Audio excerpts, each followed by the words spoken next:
So today we are gonna show you how to do the paperwork on your form I-751 or petition to remove condition on your residence or also known as tenure green card. So the first thing you're gonna do is you're gonna go to their website, the USCIS, but to do that you're gonna need an internet. So you're gonna need Google Internet or Internet Firefox, whatever you are using, and you are gonna type in USCIS and then just click the USCIS homepage here, or I would put the link in the description below, and you just click onto it and it will take you directly to their website. So after you click into their website, this one is gonna appear here, this picture, and you can always ask Emma here and she's gonna help you with everything you want. So you just click on Emma and you just type in I-751 and click send, and Emma will get you to this part here where is the number of pages, the edition date, where to file, filing fee, checklist, and initial checklist of required initial evidence. So you can also get the form in here, the updated form. You can also download it and then print it and then just fill it up and ready to go. So if you click the number of pages, it will say that the form has 11 pages, instructions are 10. And if you see the edition date, you might not think that this is not important, but it is very important. This happened to me. So just make sure you have the updated file, or else your form is gonna get back to you if what you filled up is not the right form. So it says here that on 12/02/19, that is the updated file, but it's saying that starting February 2020, we will only accept the 12/02/19 edition. Until then, you can use the 12/05/17 edition. So this is as of 2019, the video as I make it. So if you watch this years from now, you might want to check because they might have updated the file already. It's like I thought this today is gonna be fine, that I will be sewing and stuff, but no. So anyway, it's about the application we have.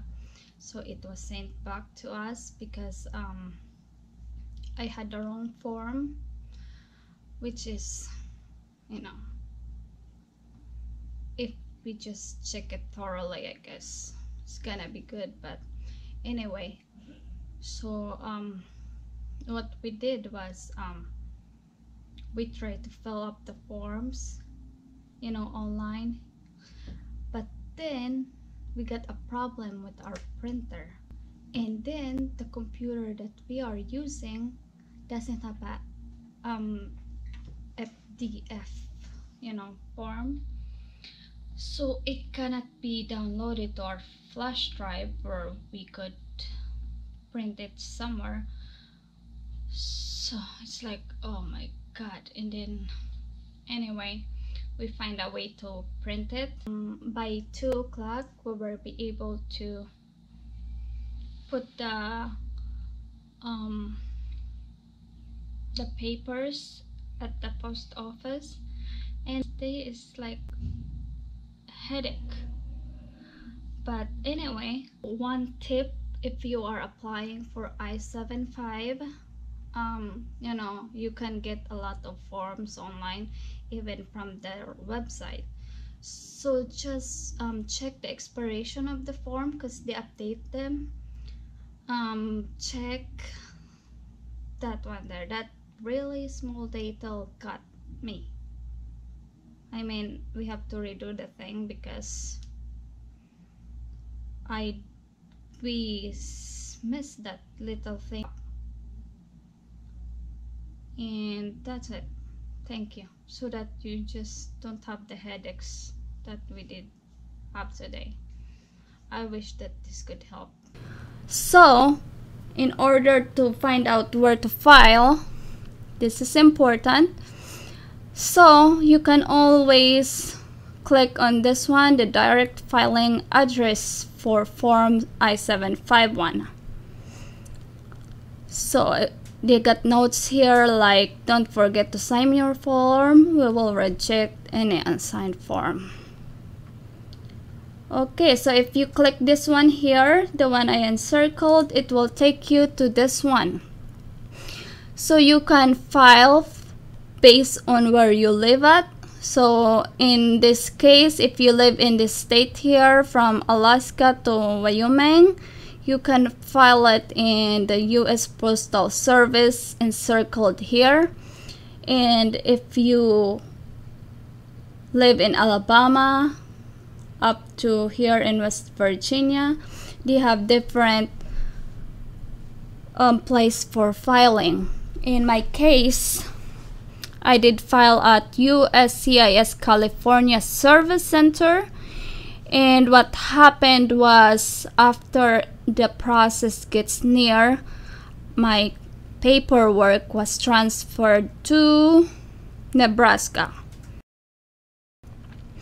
In the filing fee, you're gonna have a $595 as of 2019. They're gonna raise it up based from what I heard in the news. So all form of I-751 petition also required a biometric service fee, which is $85. So you can just add it up and then address it to U.S. Department of Homeland Security.